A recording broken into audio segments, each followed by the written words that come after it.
Hello everyone, good evening.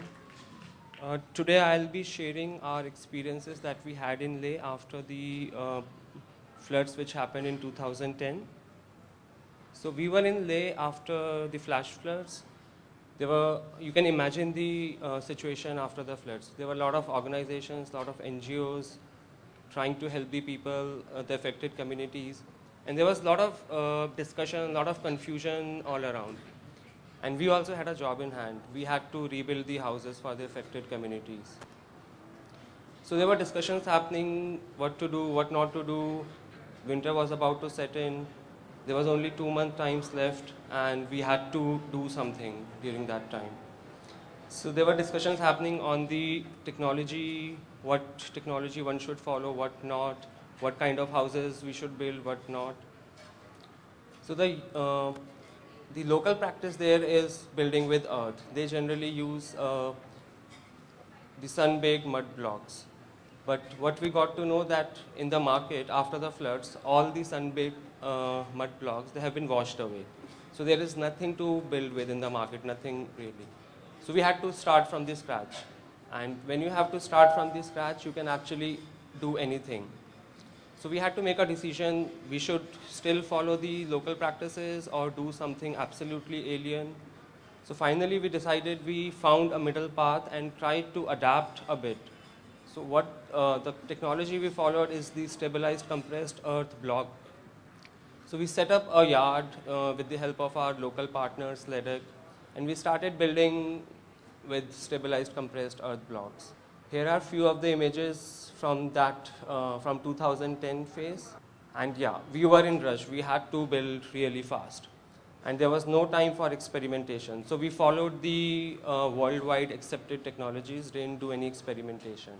And you can see all the house owners themselves, they were involved in the construction process because it was to be finished before winter set in. So this is all about 2010 construction. And finally, we got a chance to have butter tea when the work got finished with the families. Butter tea is quite common in Ladakh to beat the cold. So then the next phase started in 2011. We went there again next summer, but this time we went there with a fresh thought. And we thought that we'll try to avoid cement and steel as much as possible. And we wanted to use the natural material.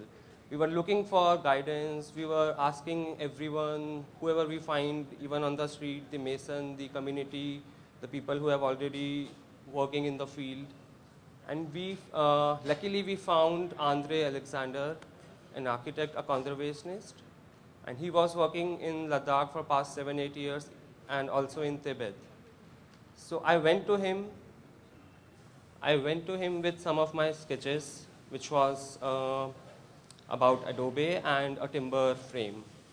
He kind of laughed at it and he found it really complicated. So then he showed me, he said, he was like a guide to me. So he said, kid, look up. And he showed me this palace. It's a Leh palace, a 9-story building in mud. And it's been there for centuries. So he said that there are many such monasteries, palaces, which have been there for centuries, all across Ladakh, built in mud with some bit of timber.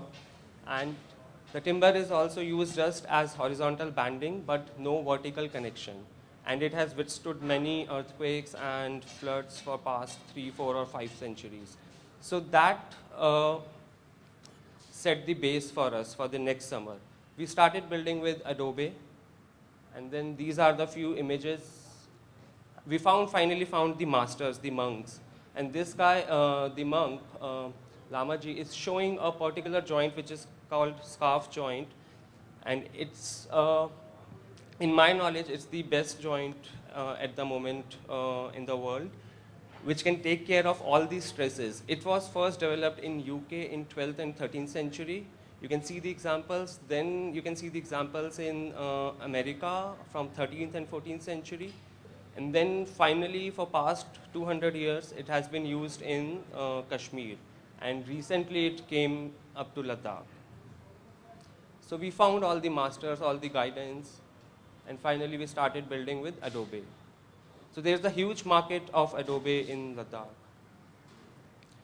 So these are few of the images from 2011 work. The timber that you see is basically the seismic band, and what you see on top of the roof is a local grass which is used for insulation.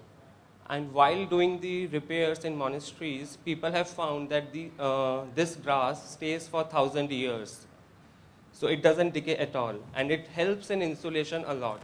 And on top of that, you have different layers of mud, different kinds of clay, which helps you in insulation as well as waterproofing. So all natural material, no industry-based material. These are few of the finished houses.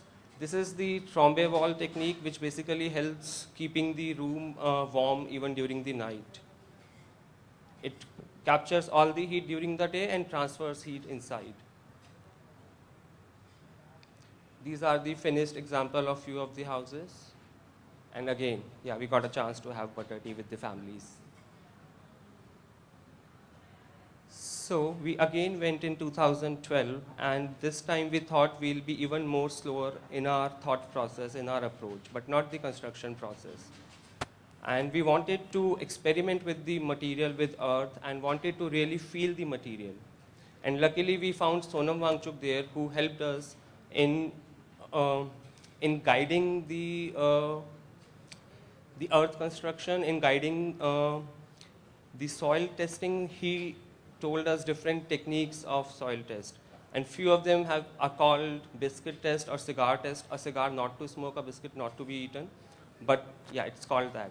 And then while doing the test, when we were having a workshop with Sonam Wangchuk, he gave me a handful of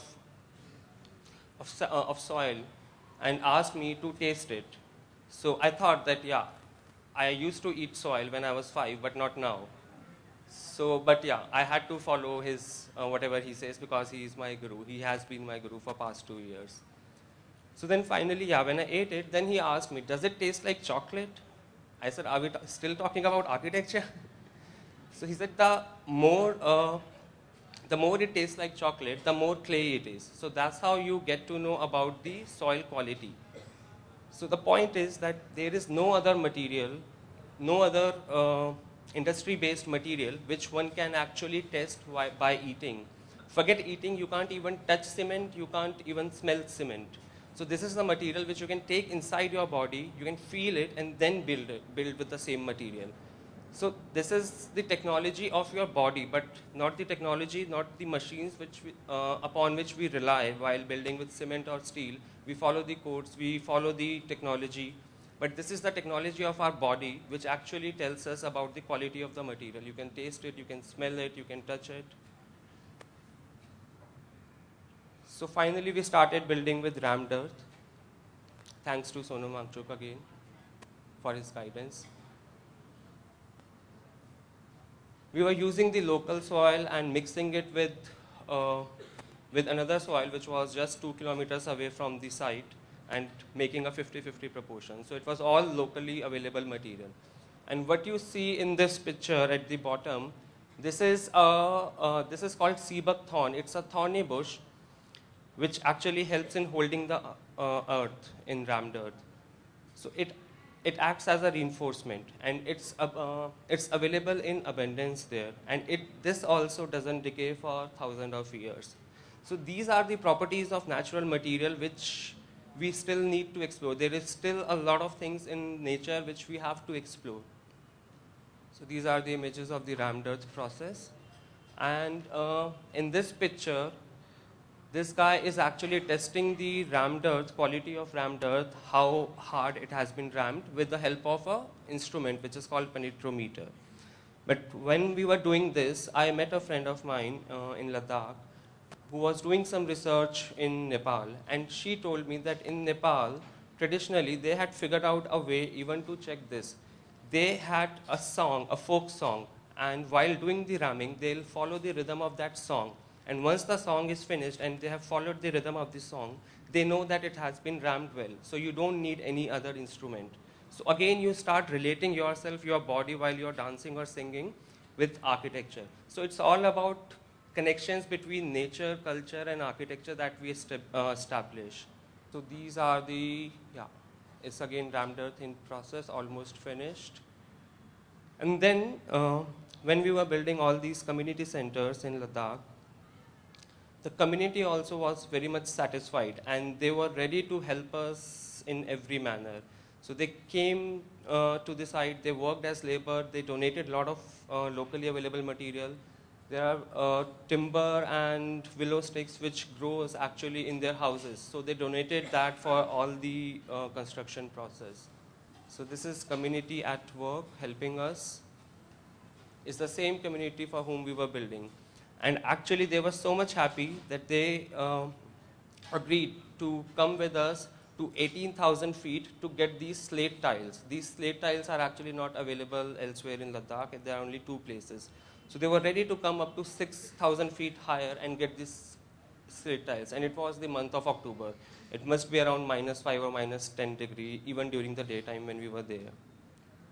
And the biggest achievement was that when we finally got the comment from the community, they felt that it's like a monastery that we are building for them. So they really liked the process and the care with which we were building. So that was our biggest achievement during this process. This is the roof, which has poplar beams and willow sticks, which is very much available in Ladakh. It's grown almost everywhere in Ladakh. So this is the rammed earth community building which we were doing in Ladakh. Thank you, Julie.